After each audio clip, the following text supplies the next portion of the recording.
Bismillahirrahmanirrahim. Assalamu alaikum. This is Amna Gul from the Department of Journalism and Mass Communication.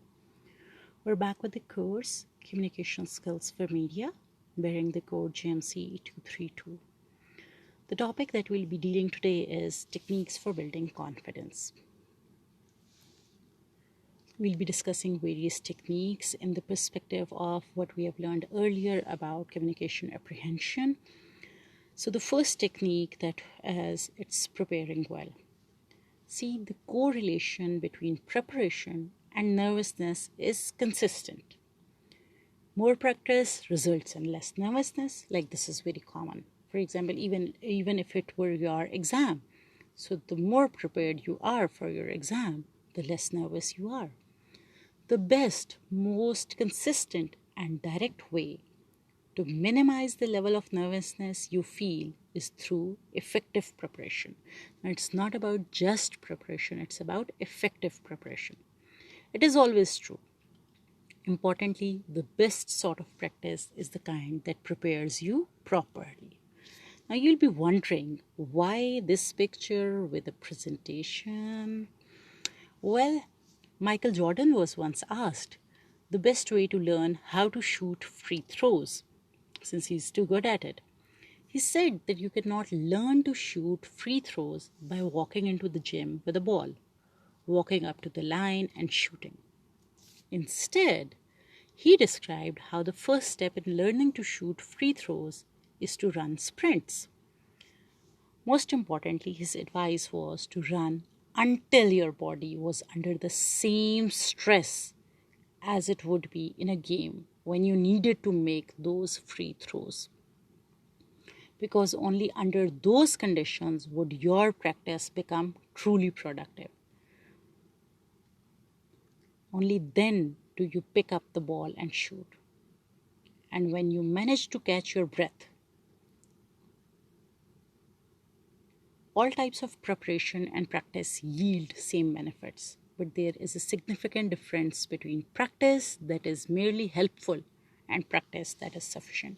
Now, this is something very important. Even though it is relevant to sports, it seems to be relevant to sports, but it applies to all other areas where you need to practice.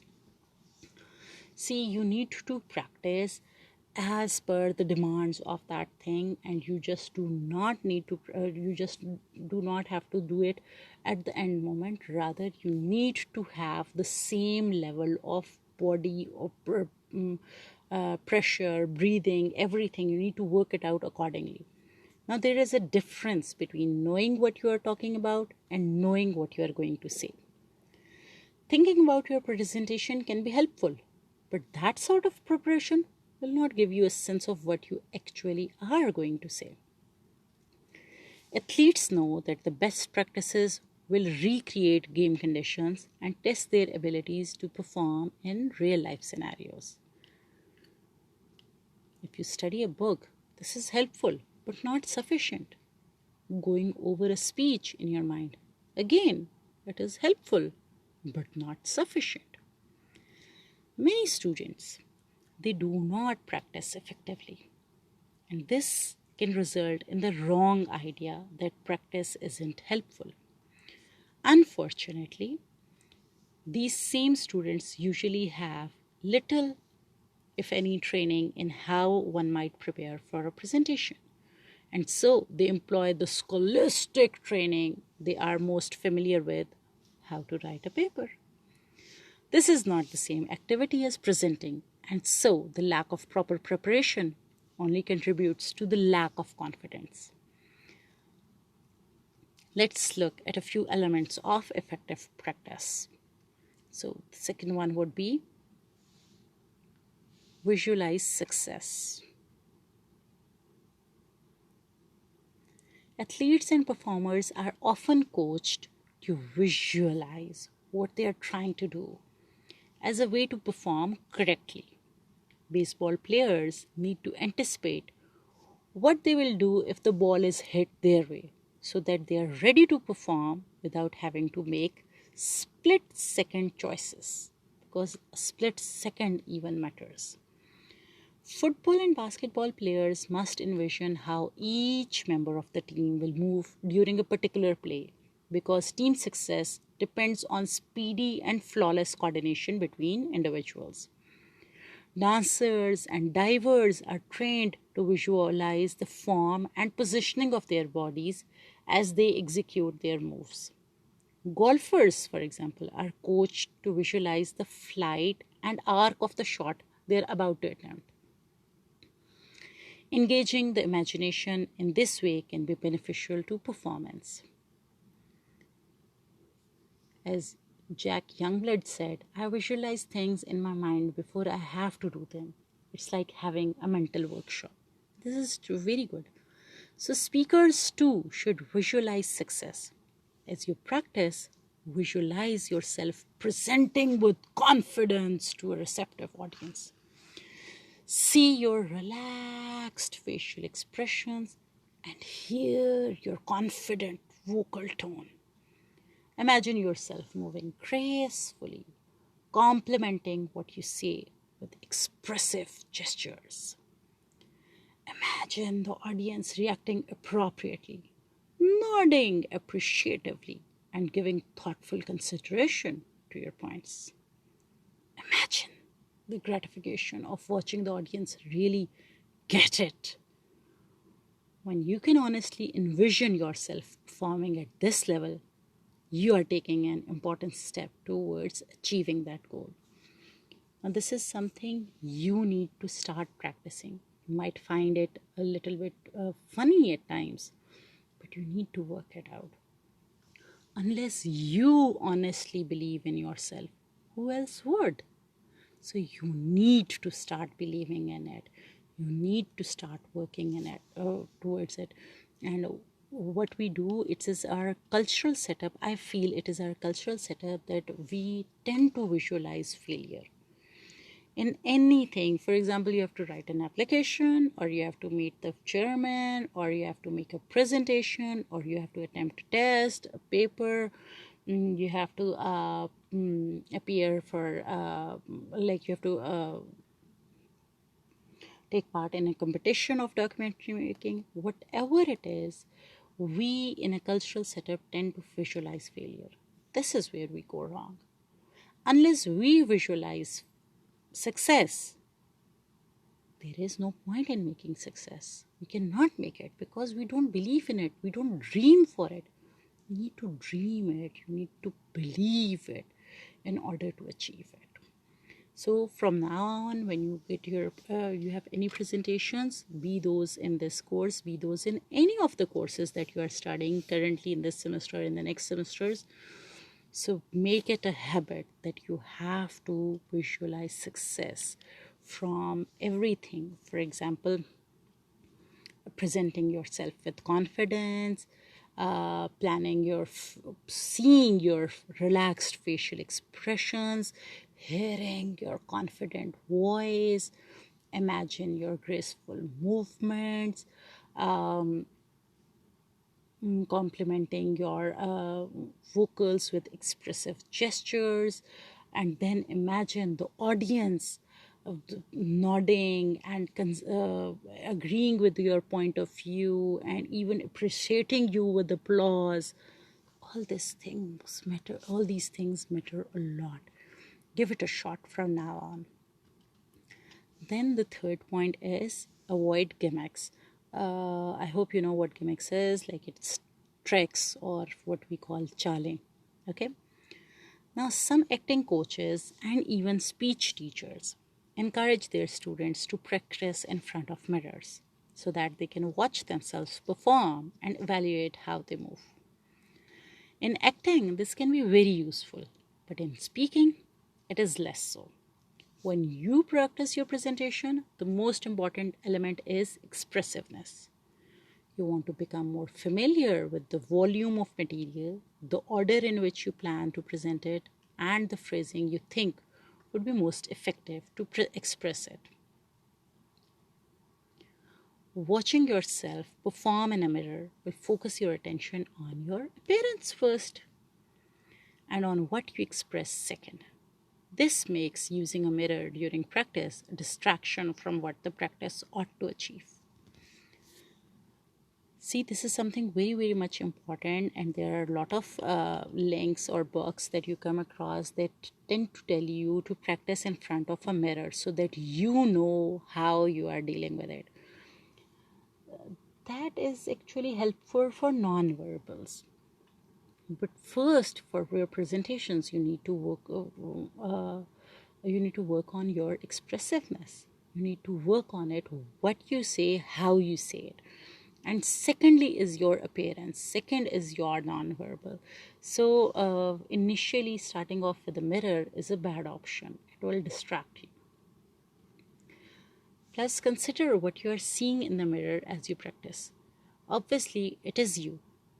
But more to the point, what you see in the mirror, your reflection, it will not resemble in any way the audience that you would see while delivering your presentation. So it's like a wrong kind of practice. You're not practicing appropriately because you need to practice for an audience, because at the end of the day you'll be delivering in front of an audience.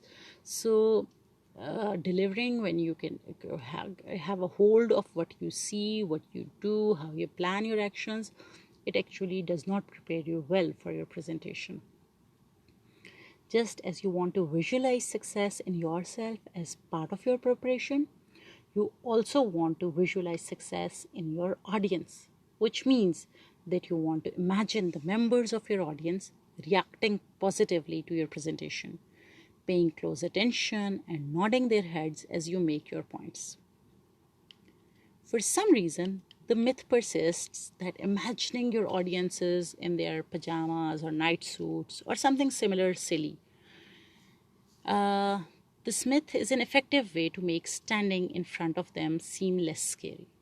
Many of the students have discussed hearing tips like imagining the audience wearing funny ears as a way to make them less intimidating. These sorts of gimmicks don't work. In fact, concentrating on anything other than what you are doing is distracting.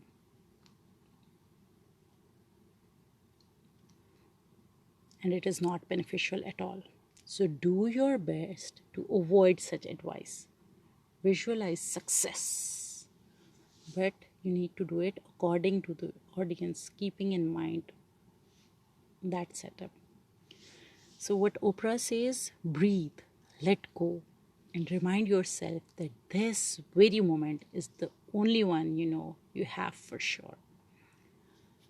So you need to breathe and let go of it. The third point is then breathe and release. One type of pre-presentation exercise that might be helpful is based on therapeutic idea called systematic desensitization, which is a multi-stage regimen to help patients deal with phobias through coping mechanisms.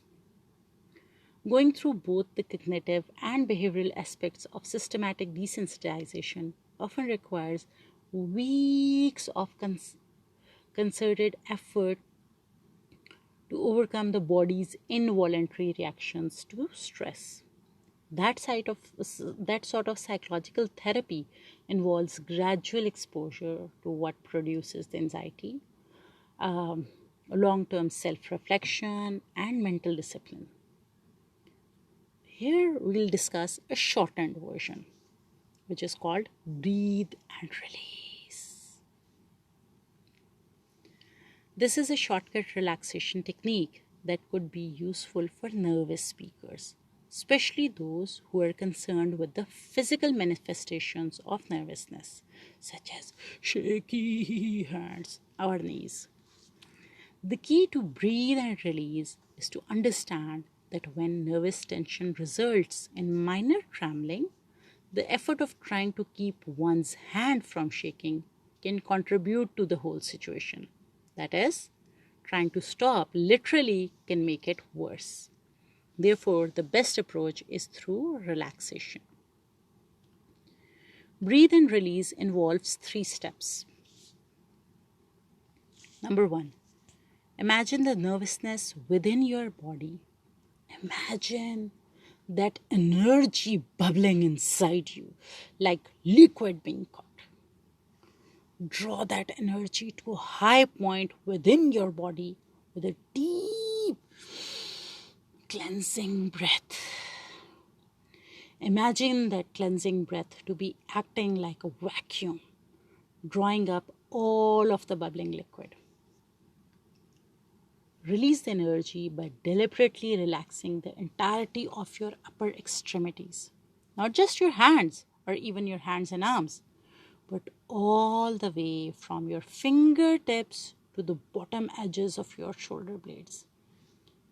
Imagine how keeping any part of your upper extremities tense would result in a kink in the release valve, and so complete relaxation is the key to success. Remember, relax everything from the fingertips to the very bottom edges of your shoulder blades. Breathe and release is something that can be done even as one walks to the front of the classroom or boardroom to begin speaking.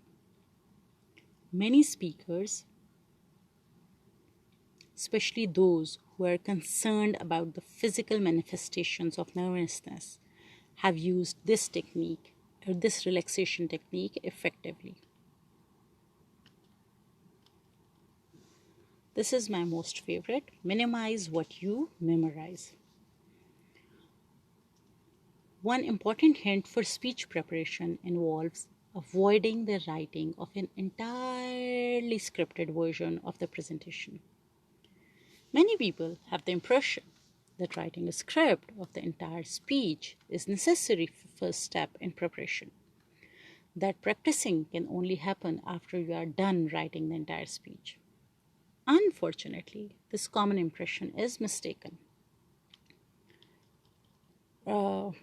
Just imagine having a lunch with your friends when you are describing the plot of Artughul Ghazi and you are being conversant in a prepared way. This means that you know what you are describing, but you are not concerned with the specific words you are using. So being conversant is the condition of being prepared to discuss an issue intelligently. Fans of sports are conversant about their favorite teams. Experts are conversant in their fields. A well-prepared speaker is conversant with regard to her topic. Consider how being conversant in this manner allows freer, more fluid communication, with no stress associated with your ability to remember what words you wanted to use. Being conversant also gives the speaker the best chance to recognize and react to audience feedback. If you are completely focused on the integrity of scripted comments, then you will be unable to read and react to your audience in any meaningful way. Imagine how frustrating it would be for your friends at that lunch if you would not respond to any of their questions until you were finished reading a few descriptive paragraphs about Artughul Ghazi.